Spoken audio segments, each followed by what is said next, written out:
想到，平凡无奇的打工人杨咩咩，在一次加班后突发意外，一觉醒来竟穿越进了狗血短剧世界，还成了最不起眼的保洁阿姨。她从写字楼里的白领新人，变成了被嘲笑、被无视，甚至被排挤的透明人。现实与剧本的界限，在她脑海中彻底模糊。而陪她一起穿越的，还有她的同事，职场高冷男神于龙。这一对冤家组合，在逆境中展开了一段令人忍俊不禁，却又痛彻心扉的逆袭之路。在这部短剧宇宙中，保洁阿姨竟然卷入总裁家族争产、同事陷害、意外身亡再复活的各种荒唐情节，令人拍案叫绝。看似无厘头，但每一个桥段都影射着现实生活的某一角落，对底层工作者的偏见，办公室文化中的内卷与排挤，女性职场的不公。杨咩咩的穿越，其实是所有普通打工人的缩影。我们在笑中带泪，痛中明悟。在剧中，于龙不再是那个西装革履的部门经理，而是与杨咩咩并肩作战、扫地拖地的保洁搭档。他从最初的排斥与不屑，到逐渐理解、同情，再到心甘情愿地保护杨咩咩，这种转变令人动容。一个本来高高在上的职场精英，愿意蹲下身子，亲身感受基层的艰辛，这是编剧对现实冷漠的一种温柔反击，更是一种希望的传递。杨咩咩几次想要醒来，摆脱这一切荒诞，但每一次都失败了。他开始意识到，这个短剧世界虽然虚幻，但却让他有机会重新认识自己，重新选择道路。这是他在现实中无法实现的逆袭梦，是一种精神的重生，也是对每一个困于现实牢笼中的人的慰藉。我们每个人是否都曾希望逃入另一个更柔软的世界？短剧中一幕令人泪崩，杨咩咩在深夜独自打扫走廊，忍不住对着镜头喃喃自语：难道我清理的就只有垃圾吗？我也想被尊重，也想有一天不再躲着人打扫。这句台词像刀子一样刺进了许多观众的心底。在高楼林立的都市里，有多少默默付出的人从不被看见？他们并非无欲无求，他们只是习惯了沉默。就在短剧热播之际，娱乐圈突发重磅新闻，肖战病床照被媒体曝光。照片中，肖战面色苍白，眼神涣散，躺在医院 VIP 病房中，疑似昏迷状态。这张照片如重磅炸弹一般在社交平台疯传，无数粉丝哭红了眼。而更令人震惊的是，照片下的备注写着肖战 ICU 肝功能衰竭，情况不容乐观。许多网友以为肖战病倒是因为拍戏太拼命，通告太满，但知情人士却透露，真正让肖战崩溃的是精神压力。在事业最巅峰的同时，他承受着网络攻击、隐私曝光、角色争议等多重压力。他多次在后台昏倒，被紧急输液，但为了不影响拍摄，从未公开。直到这次彻底病倒，才让外界看见了这位光芒万丈的偶像，其实也是脆弱的人类。最令人动容的是肖战的好友，曾合作《陈情令》的王一博，在医院外被拍到痛哭失声。他对身边工作人员大喊：我救不了他，我救不了他。这一幕让网友瞬间泪崩。两个曾并肩奋斗的青年，一个倒下，一个悲痛。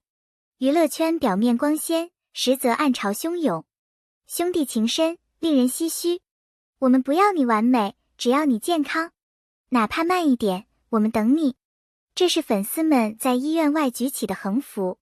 这场病倒风波不再只是关于一个明星的身体状况，更是一次大众情绪的释放。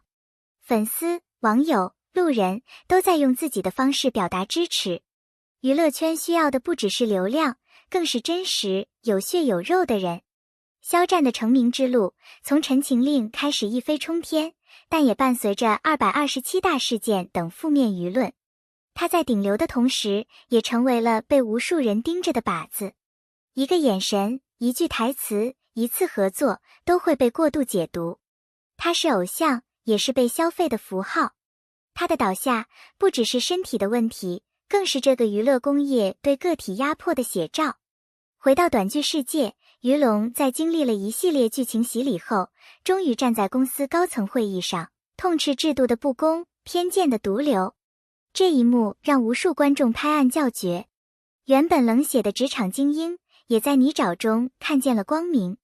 这种从上而下的觉醒，是短剧中最宝贵的力量。杨咩咩最终用自己的努力，赢得了整个部门的尊重，还意外发现自己其实是公司创始人失散多年的女儿。虽然剧情狗血，但每一步的成长都是扎实的。她不再是那个唯唯诺诺的打工人，而是一个能掌握命运的人。观众在她身上看到了自己奋斗的影子。这些狗血设定之所以成功，不在于离奇，而在于真诚。他们用荒诞包裹现实，把我们平日不敢说、不敢想的情绪一股脑释放出来。现实让人沉默，短剧让人呐喊。肖战的病情正在恢复，据内部消息称他已脱离危险期，但仍需长时间静养。他会不会复出？会不会重新站上舞台？没有人知道。但可以确定的是，他的脆弱已经被无数人看到并尊重。这也是一种救赎，不只是对他自己，也是对娱乐圈长久以来的不合理压力机制的一种提醒。几天后，王一博在微博发了一张照片，两个影子一起走在傍晚的阳光里。他没有配文，只有一个标签：井号等你回来。这条微博一夜转发100万，网友纷纷留言：你们都要好好的。兄弟之间无需多言，一张图就是最深的情感。杨咩咩的逆袭，于龙的醒悟，肖战的病倒，王一博的崩溃，这些看似无关的故事，却在情感上紧密相连。他们抓住了观众最真实的恐惧、失败、无力、孤独，也点燃了希望的火种。故事是虚构的，情感却是真实的。在快节奏、高压的生活中，这种集荒诞、痛点、情绪于一体的短剧形式，正成为疗愈心灵的一种方式。不是为了逃避，而是为了看见自己。现实太硬，需要一些柔软的幻想来润滑。在这个世界上，最让人动容的，永远不是所谓的成功学，而是一个人在最低谷时，还愿意坚持、不放弃的那一口气。杨咩咩的故事虽穿越荒诞，但他在最底层用扫帚书写出尊严和希望，那种倔强和不服输，是无数普通人灵魂深处最柔软也最坚韧的部分。而于龙的蜕变，从一个冷漠的精英变成能为公平发声的人，是我们每一个曾经漠然的自我正在醒来。肖战的经历更像一面镜子，他曾是万众瞩目的天之骄子，却在一夜之间跌入舆论的深渊。在病床上暴露了他作为普通人的一面，会崩溃，会疲惫，会被情绪压垮。他让我们明白，光鲜的外表下，每一个人都可能在默默承受不为人知的痛苦。他不只是一个演员，更是我们内心那个想休息一下，却被逼着继续笑着前行的自己。而王一博的痛哭，则让我们知道，即使在巨星之间，真正的情感也不会被流量冲淡。友情、兄弟情、无力感，构成了这场娱乐圈现实剧最真挚的核心。他在医院门口的一句“我救不了他”，比1000万句台词都来得有力。这不仅仅是关于几个明星的故事，这是一面投射普通人生活、挣扎、情绪的镜子。在短剧里，我们看到幻想；在现实中，我们看到代入感的共鸣。每一个被误解、被忽略、被压抑的普通人，其实都值得被理解、被尊重、被看到。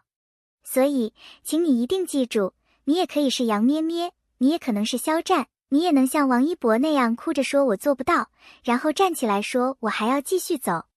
因为只要我们还在努力生活，每一个人都有机会逆袭人生，成为自己命运的主角。